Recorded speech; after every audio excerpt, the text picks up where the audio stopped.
I have a bone to pick with the two of you. Uh-oh. Did you guys notice that I didn't take the opportunity, the low-hanging fruit joke about how some people feel they get screwed in a divorce process? And I didn't get any credit from the two of you for my maturity and my I was restraint. actually disappointed in you, Peter. And I would point out the podcast is not yet over. Yeah, you still have time. I was disappointed because I lob a softball like consensual sex at you, and you just sit there. It was decorum. It was maturity that I was showing. And that is so unlike you. And quite irrelevant, frankly. Yes.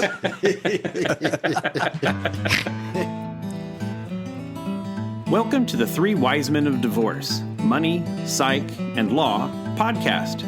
Sit down with the California divorce experts, financial divorce consultant Mark Hill, marriage and family therapist Pete Russos, and attorney Shawn Weber for a frank and casual conversation about divorce, separation, co-parenting, and the difficult decisions real people like you face during these tough times. We know that if you are looking at divorce or separation, it can be scary and overwhelming. With combined experience of over 60 years of divorce and conflict management, we are here for you and look forward to helping by sharing our unique ideas, thoughts, and perspectives on divorce, separation, and co-parenting. All right. Well, who you want to start us off, Mark? Sounds like you got an idea of how to start it. I can try. Or do you want, I can just do it. I don't care. If I can remember what I said, you usually are an MC here. So all right. Well, I can just start it. I can just start it if you want. Yeah. All right. Okay. Hello, gentlemen. Hello. We are here to talk about aspects of divorce like we do every week. And we have talked about all of those relevant issues, the legally relevant things. We've already talked about that, like child support and spousal support. And we've talked about property division and things like that. But one thing that we may want to spend a little time on are the relevancy of the irrelevant issues. Mm-hmm. And what I mean by that is sometimes there are issues that come up in a divorce that the courts legally are not equipped to deal with. Most jurisdictions in the United States, at least, are no-fault states. So whose fault it is doesn't come up.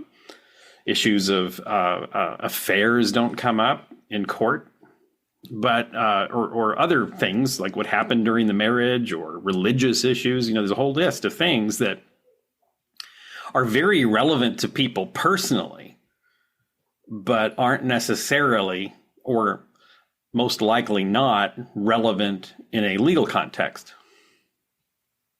So really, really important stuff that has no bearing. Very important things that are absolutely unimportant legally. Yeah. But are very important to people. Mm-hmm. And are handled somewhat, well, in fact, avoided often by attorneys who completely, because it is not relevant, not just avoided, but shut down. Like somebody brings up their feelings. Nope, we're not going to talk about that. and essential to address, because people need to have their, I won't say day in court, but they need to have their ability to state their feelings sometimes before we can move on. Well, and we're big believers in consensual dispute resolution, or some people call it alternative dispute resolution, like mediation, collaborative practice. We're big believers in that. And a big reason why we believe in that is because you can address some of those emotional issues that are important to get to a settlement that would never be discussed in front of a judge. Mm-hmm. People think they're going to go to court and they're going to get their day in court and they're going to be able to tell their story, and the judge is just going to melt into their hands and give them what they want just because of how compelling their story is. And then they get to court and they realize there's so much of their story they can't tell. And even if they do tell it, it doesn't even have any impact, but to candidly probably upset the judge. Exactly. Make the judge mad at you. It pisses the judge off. Objection, relevance, sustained. Yep. So we're not going to talk about the girlfriend or the boyfriend. We're not going to talk about that. Or that case you and I had, Mark, where the guy, the wife ran away with the horse trainer. Remember that one? Oh yes. Yep. And we got to a point in the negotiations where we're trying to figure out what to do with the horse. And the husband, who'd been very stoic up to this point, he says, well, we'll shoot the horse. Right. That did not go down well. It did not go down well with the wife.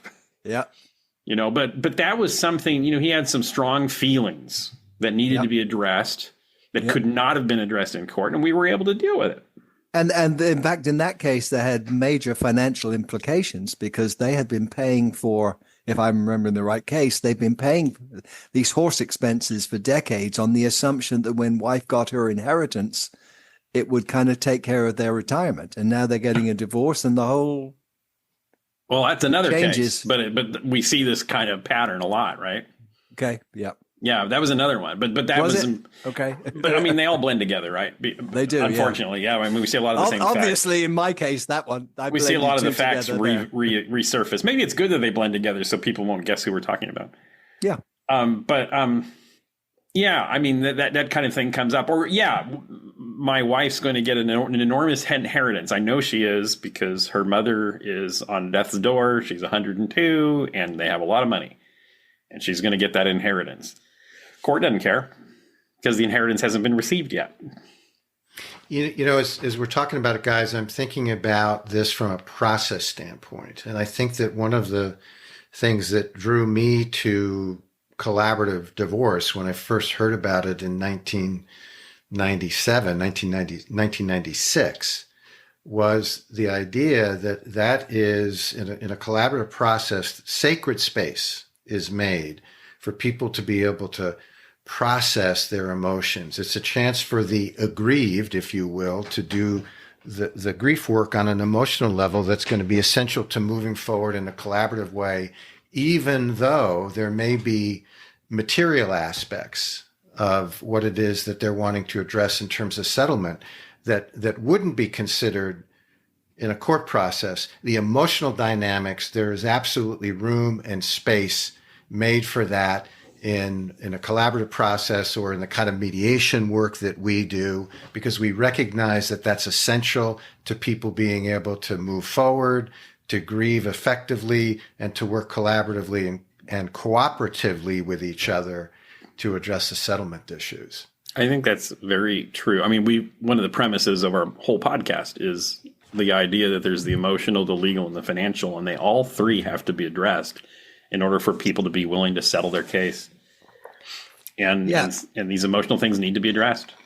And what's really interesting is that I remember a case with you, Pete, years and years ago, where the couple started going at it. I can't remember. I have no idea what it was about, but they started really laying into each other. And under normal circumstances, that raises my anxiety. And so my immediate reaction was, I need to jump in and stop this. But I had you there and your colleague, Blima, and basically you let him go. And it was okay for me not to interrupt because you were there. Because you would have stopped it if it was going to, if he was going to come across the table at her or something like that, which I was concerned about. And later in our debrief, I asked you guys why. And you said that conversation had to happen. And this was the best environment for it to happen in. And I've never forgotten that. So you gave me the permission not to let my anxiety stop what had to happen.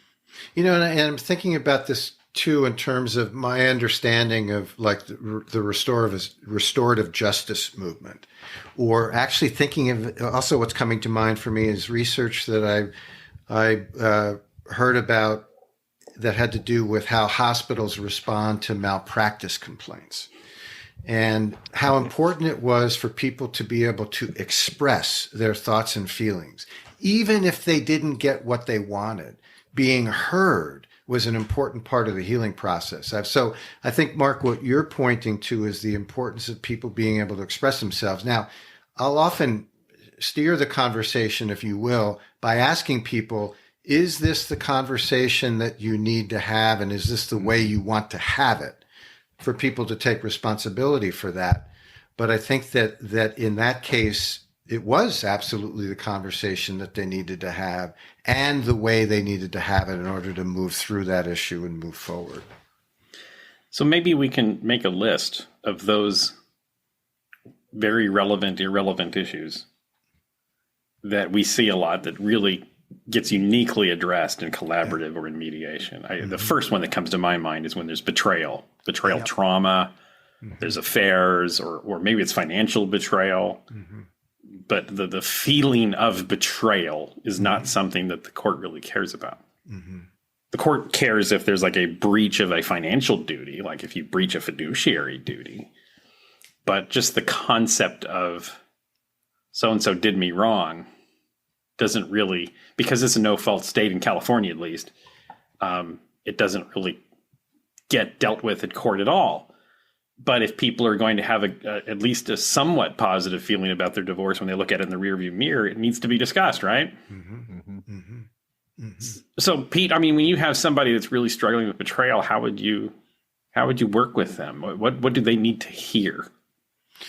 Well, I think that if I'm thinking about it in the context of a mediation case, the spouse who committed the betrayal, part of the work that I do with that person is to help them understand the absolute importance of them being open to hearing from the other person about their pain, what it was like for them, and then to work with that person who committed the betrayal in terms of what it is that they are willing and feel a sense of integrity about taking responsibility for. What are they going to acknowledge?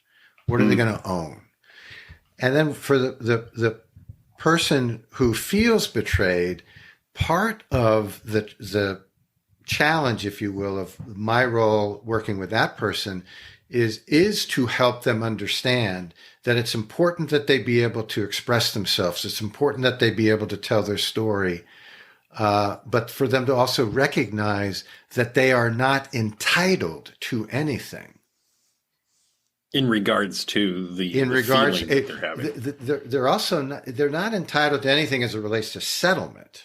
Yeah. But they're also not entitled to being heard. Oh. And part of why it's important to help them understand that is ideally, the parties are going to come together and the person who feels betrayed is able to express themselves in an appropriate way, and the person who betrayed them is able to acknowledge the hurt that they caused and to take responsibility.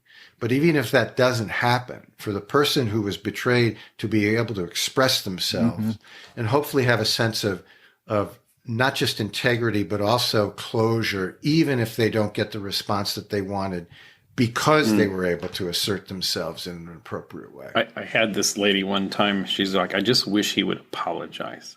Yeah. And I said to her, but does he feel sorry? No, that's the problem.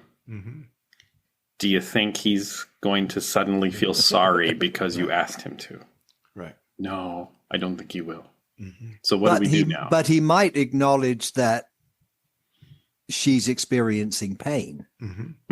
Which is probably as far as, because you have this all the time with affairs. Well, if so-and-so hadn't happened, I wouldn't have had an affair. If you had been more or less, I wouldn't have had an affair. So there's a concept that they were pushed into the situation, whether it's real or valid, it doesn't matter, you know? Well, and there's a technique that mediators use all the time, and I'm sure therapists use it too, Peter, the reframe. Right. You know, I'm going to take this statement that you made, you jerk, you had an affair, and I hate you. And you're going to turn it into something, you're going to reframe it in a way so that it's at least goes in a more positive direction, or at least more neutral direction, so the other person can hear it. So you're angry because he had an affair during the marriage. That upsets you and makes you angry. You know, that kind of thing. And I think, Shawn, this also speaks to, I think, one of the advantages of a collaborative process or mediation, the way that we do it, where I think we're willing to slow things down and do that kind of emotional processing and help the parties to understand why it's so important. Because those kinds of conversations, I think, are essential to being able to work through the pain, and take steps towards a more collaborative resolution and working together, particularly as it relates to co-parenting and things like that. And what I found is you never know when these issues will arise because people are reluctant to share their hurt sometimes, quite understandably. But imagine if you're not going through an alternative dispute resolution process and this blows up right before your court hearing. Mm-hmm. And how disruptive that could be to making any progress on your case, because it can't be discussed or it won't be discussed, and it could blow up in open court. And we've seen that happen. Yeah. Guys, here's one that I wonder about, is that we see, I think, commonly where the emotional charge around separate property issues. And so let's talk about that. What are some common examples that we see of an emotional charge around a separate property issue? The biggest one is generally an inheritance that occurs during the marriage or gifting from parents, where there's a big imbalance on one side or the other of the parents in terms of net wealth or generosity. The concept that the gift was made to both of them, and then they bought this big fancy house with that money. And then when we go back and look at the gift tax returns, we realize that even though mom and dad might have said, hey, it's a gift for you and your kids and your family, they actually filled out the gift tax returns to gift only to one. And therefore it's traceable. And, that's often a betrayal, Shawn. It's a hard one. It's a we really see it a hard lot. one. Yeah. Or related to that, Mark, you and I had the case where there was a person who was quite wealthy with premarital wealth. We've seen this several times. Yeah. And then the other spouse marries, and then there's a power imbalance in the marriage as a result of one person has a bunch of wealth and the other one doesn't. Maybe there's a really well-written prenup. Yep. And so then one of the spouses feels like a second-class citizen in the marriage, and then as the divorce occurs and the property is divided, still feels like a second-class. Well, it makes it worse because the law is supporting the other person's position. And so talk about irrelevant from a legal standpoint, but totally relevant from an emotional and even people might claim from a moral standpoint. Well, yeah, we've had the case where it's like the woman that has the money. Oh, yeah. Yeah. And then the husband has kind of been, didn't need to work during the marriage because why? They had tons of money. And then the marriage dissolves and suddenly he's expected to earn his own keep. Maybe the wife feels like he's been a deadbeat the whole marriage.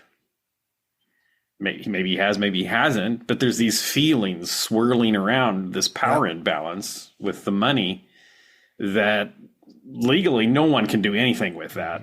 How you feel about your money is not really important to the court. Nope. But it's very important if you're trying to settle your case without going to court. And so we have to talk about it. So to be able to have that conversation is essential, as difficult as it is, and as avoidant as lawyers and accountants can be of these such topics.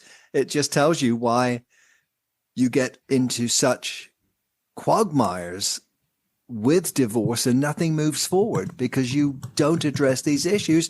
And so, it's like waiting for Godot. Let's go. We can't. Why? We're waiting for Godot. We're waiting to have this conversation so we can get past it and then talk about real settlement options. And also, it gives the opportunity in alternative dispute resolution for the moneyed spouse, the one that actually has the resources, to be a little generous, perhaps, to get it done once you've had that conversation, which would not necessarily happen if you go to trial. There's that, the law can only do so much, right? And the law doesn't really, it's just a set of rules that somebody came up with because they're trying to order their society. But I think of that Charles Dickens book, Oliver Twist, when Mr. Bumble, the unhappy spouse of a domineering wife, is told in court that the law supposes that your wife acts under your direction. And then he replies, if the law supposes that, said Mr. Bumble, squeezing his hat emphatically in both hands, the law is an ass. Absolutely. Nice quote. But I think there, I have that reaction from a lot of people. Well, that's just ridiculous. That's terrible. That's not fair. And we've said time and time again on this podcast that fair is the F word. but it's not what happens at court. It's where you buy a pig, but it's not what happens with the law. But so, or it's like beauty in the eye of the beholder. it's in the eye, yeah, because what you think is fair may be different from what I think is fair. Yeah, Because everybody just wants what's fair. right. And so that's another one of there's nothing in the family code that says fair. Yeah. There's stuff in the California Family Code about equity. It's a court of equity.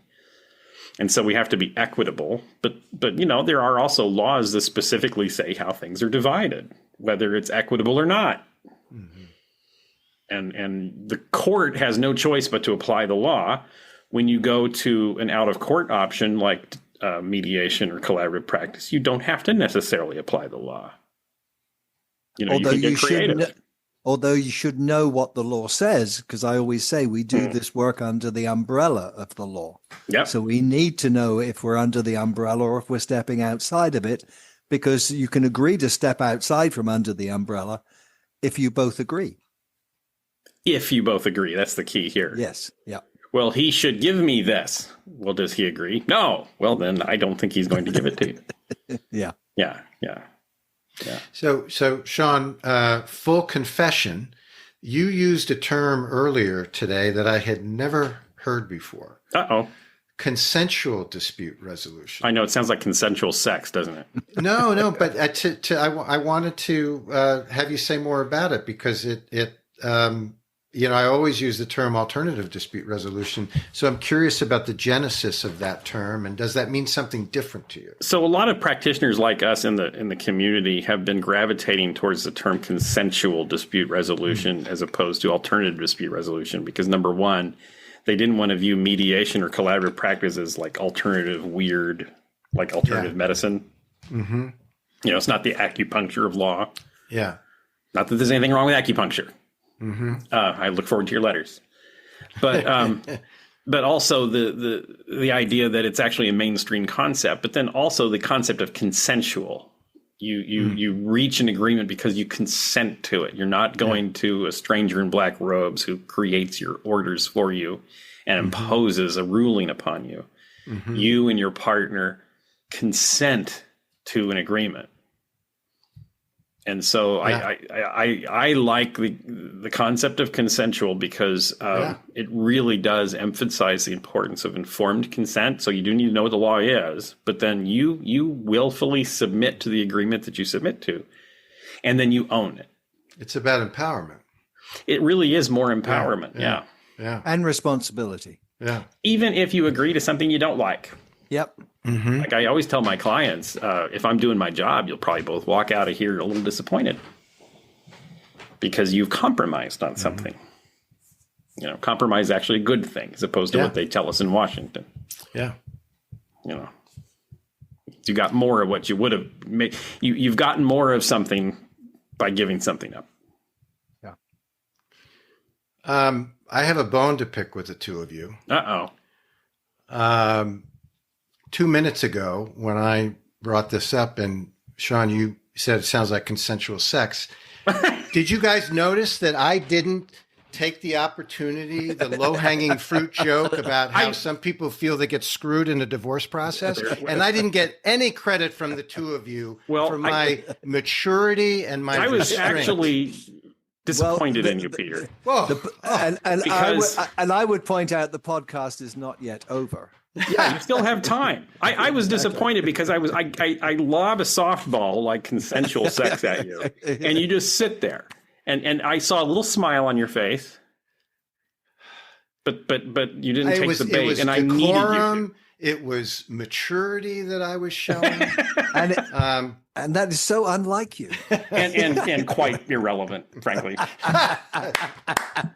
Yes.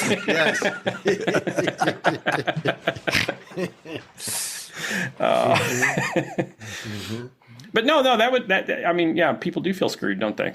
I mean, let's just get real. I mean, we're joking, but it's actually serious. People feel screwed. Yeah. That is, I think, the theme of what we're talking about, whatever it is that's irrelevant in the eyes of the court, what we're really talking about are the emotional aspects of whatever that content is, but the emotional part of that for people. And so how do we facilitate a process to help them go through, process, resolve that internal sense that they are either being taken advantage of or not getting what's fair. And it has to be addressed, because Absolutely. otherwise it'll play out in the only two remaining arenas, which are the money and the children. Mm-hmm. And once the money's done, it's done. Yeah. Unless there's been some kind of fraud perpetrated, it's done. And so what's left is the kids. And we've all seen it, where the children become the final pawn in the game, and to their detriment. I found very useful in the mediation context, when we're discussing these things, to be more focused on the future. Court is focused on the past. Something was done and I get my redress, right? That's what court's about. A rule, it's all about past. But what we do in mediation and collaborative practice is very future and interest based. What are your interests? What do you need tomorrow? What do you need next year?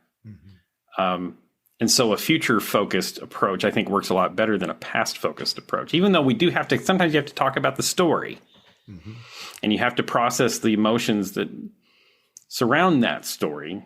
But then my question always usually lands at, okay, well, we've talked about this and I see that it was very painful for you. Now, what are we going to do? And that is something people are so not focused on, except in terms of fear. Yeah. And often they don't want to look at it because I don't want to know what I can afford, because I'm afraid it'll be terrible. But that allows us to, I always ask people in my initial meetings, where do you see yourself 3 to 5 years down the road? And most times I get total silence. They haven't even considered it. And I'll even say, well, how do you see your relationship with your spouse post-divorce? And that again is often greeted with silence. Yeah. So you're right, Shawn. To get people focused on the future is really critical, because then they can start to plan. But if you're not thinking about the future, you're not going to plan for the future. Here's a common conversation. We're talking about values for the future for your family going forward. Number one, it's hard for people to fathom that the family even continues, but it does. Yep. You're still a family, especially if you have kids. And then, so how are you going to interact going forward in your roles? Well, I don't know how I can interact with this person because of what they did to me, And then you said, well, what about your kids? Do they need you to interact? To what extent that your children need you to find a way to talk to each other? And then people start thinking about the future. What are your kids going to do? We say it a lot on this podcast, and we say it to our clients, Mark. You have the power to write the divorce story that your children are going to tell about you later. So we've talked before in various episodes about the value of having clients at the start of a process define their mission statement. Yes. For how they want the divorce process to go, but also what do they want that future co-parenting relationship to look like. I think that's such a powerful exercise, because it really encourages people to, from what's best in them, define their higher self objectives and aspirations. And it also then helps us talk with them about, okay, what are going to be the obstacles to getting there? What are the emotional issues that we need to address and talk about in order for you to be able to move forward together to realize this healthy vision that you've defined? That's well said. And it is so critical to have them define it. Because, if you define it, it's like they have no ownership of it. Right. So why should they bother? If they define it, we can take them back to that. Well, this is a challenging conversation. Let's go back and see what we said about this back when we first met with you, how you wanted to resolve such things. Has anything changed about that? No. Okay. So perhaps we could, it brings everything back together. So it's a critical part of the process, and it's often totally ignored. Often is. It often is, and it shouldn't be. I think when it's done well, that becomes a rock for people, a foundation for people to build on for their future relationship and for their family. It does so much. Yeah. Well, you know what we haven't talked about is religion and politics. Oh, Yeah. Are those relevant, Shawn? Not particularly, but they're important. Yeah, they are. Yeah. And so sometimes that comes up where, maybe there's a religious consideration, like my pastor said this, my priest said that, my rabbi said that. My religious text tells me this. Yes. And it may be very relevant to you, but we're in a state which is, separation of church and state. There is no consideration by the courts about your religious needs. Or the religious needs of the children. Or the religious needs of the children. Which is another huge one. You promised me we were going to raise the kids Jewish, and now you're taking them to church. What's going on here? Yep. Well, I changed my mind. Well, what do we do about that? So that sometimes there has to be a conversation about this. I'm thinking about a couple that I worked with where they had very, very divergent political views. Yeah. And the tension between them was that they each thought that should affect the timeshare. That they Isn't that amazing? Yeah, that they should have more time with the children because of the bad influence that the other parent could be. Since COVID and the current politics, I've seen more and more political struggles with parents. Yeah. Go ahead, Mark. I'm sorry. Well, same point. Basically, I had a case where the wife wanted to control what TV channels were watched in husband's house because that basically was the political decision based around which, and I may have disagreed or agreed with her. It didn't matter. Mm-hmm. She had to come to terms with the fact that channel that she hated because she thinks it's all lies, she didn't want the kids exposed to it. But guess what? They were going to get very different political views in different households. And I'm not sure that's a bad thing. How about this? Under no circumstances, this was the father speaking. This is a value he wanted put into the mission statement. Under no circumstances will the children ever become Dodgers fans. Oh, well, that I understand. I think, Mark, don't you have that in your treatment agreement? We should point out that there is Game 3 of the division series between the Dodgers and Padres about to occur on the day we're recording this. So these are heightened feelings. Yeah. So, some people, they take their sports very seriously. It's like religion for them, right? Yes. Yep. Or their family was always, my family were always Reds fans. And if anybody was a Cubs fan, yeah. And it's not a choice. No, it's not a choice. You're raised in it. It's not a choice. Well, gentlemen, we've done it again. We have indeed. We have burned through some time with these good people that listen to us, and we know you're out there. And thank you for listening. Yes. And by the way, did you know we're on YouTube now? And I would add something that we've often said in the past. Bring us your questions. Yeah. What would you like us to talk about? What would be relevant to you? What haven't we discussed? Give us ideas. And that is something with the YouTube channels. Please, push the like button, subscribe, and let us know what you want us to talk about, or let us know what you think of what we said. If you think we're full of crap, tell us. If you like what we said, we like that even better. But we enjoy critical feedback. Absolutely. Well, speak for yourself. No, I like it. I do like it. We want it. It'd be good.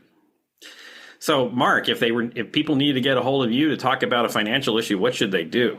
Go to my website. My company is Pacific Divorce Management, and my website is pacdivorce.com. There is a contact form you can fill out, and we will be diligent in getting back to you. And Pete, if people need time emotionally processing the relevance of their irrelevant issues, what should they do? Also can reach me through my website, peterroussos.com. That's PeterRoussos.com, and the contact me page on my website. And anybody that has a legal question about divorce, feel free to reach out to me. I'm also available to mediate any dispute that you have.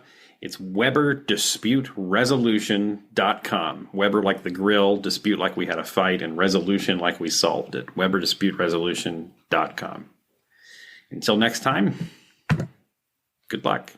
Adios. See you.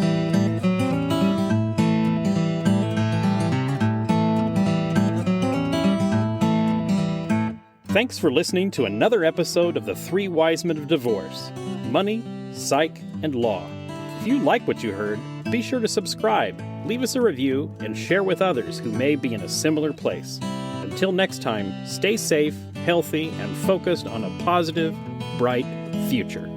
This podcast is for informational purposes only. Every family law case is unique, so no legal, financial, or mental health advice is intended during this podcast. If you need help with your specific situation, feel free to schedule a time to speak with one of us for a personal consultation.